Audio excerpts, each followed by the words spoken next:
आजचा जो माझा व्हिडिओ आहे तो खास त्या लोकांसाठी आहे जे बी जे पीला हिंदू पक्ष म्हणतात. असं नाही आहे की बी जे पीचा मला तिरस्कार आहे किंवा मी कुठल्या दुसऱ्या पक्षाचा कार्यकर्ता आहे काय, असं काही नाही आहे. मला ना कुठला पक्ष आवडतो ह्या राजकारणाच्या मला काही घेणं देणं नाही आहे ह्या गोष्टींशी, ठीक आहे. पण आता तुम्ही बघताय की बी जे पीचे काही नेते असतील, कार्यकर्ते असतील, कुणी असेल बी जे पीचे जे काय आहेत सगळे लोक, ते म्हणतात की बी जे पी हा हिंदू पक्ष आहे. पण जर बी जे पी खरंच हिंदू पक्ष आहे तर आता बी जे पी तुम्ही बघताय, बी जे पी 12 वर्ष उलटून गेले बी जे पी सत्तेमध्ये, तर मग गोहत्या का नाही बंद केली?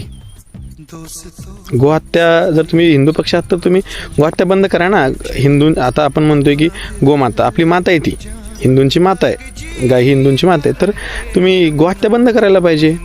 मी तर नाही म्हणणार की बी जे पी हा हिंदू पक्ष आहे. हां, ज्या दिवशी मी म्हणेन की बी जे पी हिंदू पक्ष आहे ज्या दिवशी तुम्ही भारतामध्ये गोहत्या बंद कराल. आणि आता तो याच्यावर जर कोणाला काय वाटत असेल काय मी काय चुकीचं बोलतोय, काय बोलतोय किंवा मला काय समजत नाही काय, ठीक आहे, तुम्ही कमेंटमध्ये तुमचं मत मांडा, त्यावर मी उत्तर देईन तुम्हाला.